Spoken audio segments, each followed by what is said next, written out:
కాళేశ్వరం ప్రాజెక్టుపై చిత్తశుద్ధితో ఉన్నామంటున్నారు తెలంగాణ మంత్రులు.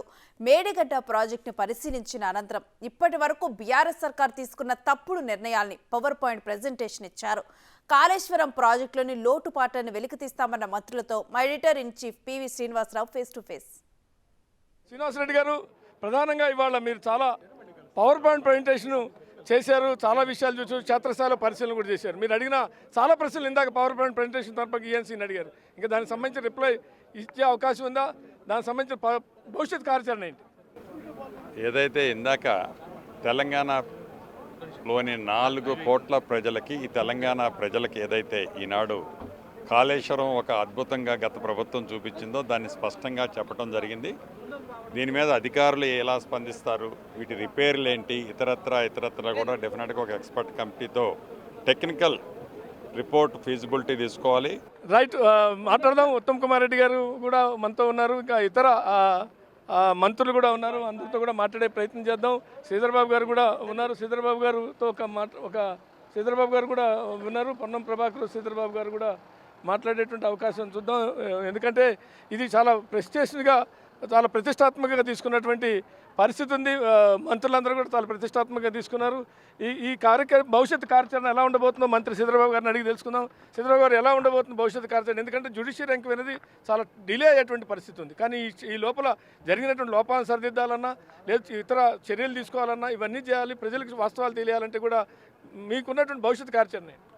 ఇప్పుడు మా ముఖ్యమంత్రి గారు, అదేవిధంగా సాగునీటికి సంబంధించిన మంత్రి గారు ఈరోజు రివ్యూ చేపట్టిన తర్వాత వారు ఇచ్చిన నివేదికకు సంబంధించిన అనేక అంశాలపై వారు ఏ విధంగా నివృత్తి చేస్తారు, అనేక అనుమానాలు ఉన్నాయి ప్రజలకు సంబంధించిన అనుమానాలపై.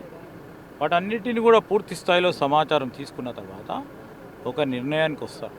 కానీ మేము మేనిఫెస్టోలో పెట్టినాం, జ్యుడిషియల్ ఎంక్వైరీ చేస్తామని.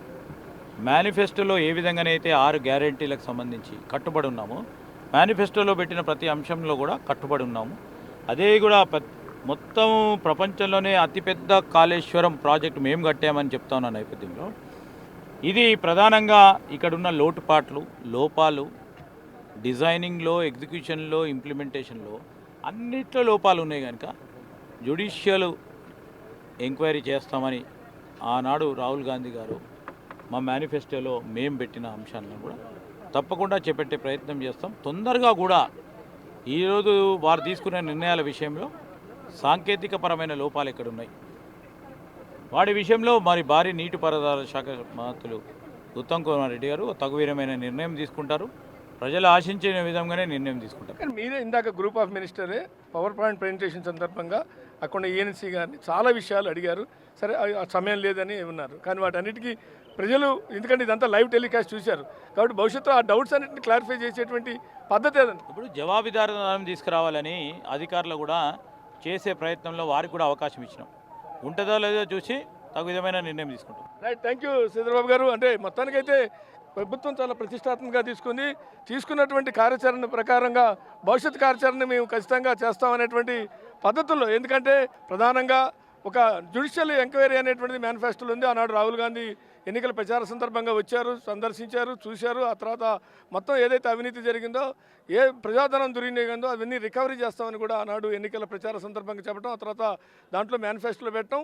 ఇవాళ గ్రూప్ ఆఫ్ మినిస్టర్స్ వచ్చి క్షేత్రస్థాయిలో పర్యటించి మొత్తం ఏదైతే ఈ ప్రాంతంలో మనం చూస్తున్నాం డ్యామేజ్ అయినటువంటి మేడిగడ్డ ప్రాజెక్టు డ్యామేజ్ అయినటువంటి ప్రాంతాన్ని అంతా కూడా హైదరాబాద్ నుంచి పెద్ద ఎత్తున మీడియా మొత్తాన్ని తీసుకొచ్చి ఇక్కడ క్షేత్రస్థాయిలో సుదీర్ఘంగా ఒక 3 గంటల పాటు పవర్ పాయింట్ ప్రజెంటేషన్ అధికారులు ఈఎన్సీ మురళీధర్రావు ఇచ్చారు. ఆ తర్వాత మంత్రులు కూడా అనేక అంశాలని, అనేక డౌట్స్ని వాళ్ళు వ్యక్తం చేశారు.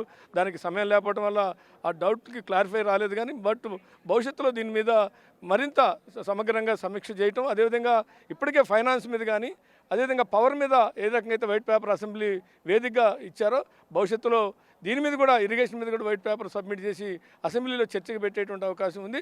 ఇరిగేషన్లో ముఖ్యంగా ఈ కాళేశ్వరం గుదిబండగా మారింది, ప్రజాధనం దుర్వినియోగమైంది, ఇది నిరుపయోగమై భవిష్యత్తులో ఇది ఉపయోగపడుతుందా లేదా అనేటువంటి డౌట్స్ కూడా ఇందాక చాలా వ్యక్తం చేశారు గ్రూప్ ఆఫ్ మినిస్టర్స్.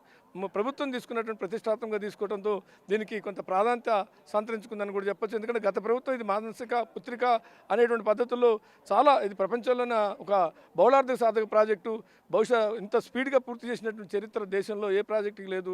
కానీ ఈ ప్రభుత్వానికే మా ప్రభుత్వానికి దక్కిందని గత బీఆర్ఎస్ కేసీఆర్ సర్కార్ దీన్ని క్లెయిమ్ చేసుకొని ఆనాడు పెద్ద ఎత్తున రాష్ట్ర వ్యాప్తంగానే కాదు దేశవ్యాప్తంగా ఇది చాలా ప్రాచుర్యం సంపాదించినటువంటి ప్రాజెక్టుగా పేరొందింది. కానీ అది కొద్ది కాలంలోనే అది కుంగిపోవడం అనేటువంటిది అటు రాజకీయంగా బీఆర్ఎస్కి నష్టం తీసుకురావడంతో పాటు ప్రజాధనం దుర్వినియోగమైనటువంటి సందర్భం కూడా ఉంది అనేటువంటిది ఇక్కడ ప్రధానంగా ఇప్పుడున్న అధికారంలోకి వచ్చిన కాంగ్రెస్ సర్కార్ దీని మీద న్యాయ విచారణకి ఆదేశిస్తాం, అసెంబ్లీలోనే వేదికగానే దీని మీద మేము చర్చకు పెడతామని కూడా చెప్తున్నారు. ఇది ఇక్కడ ఉన్నటువంటి పరిస్థితి.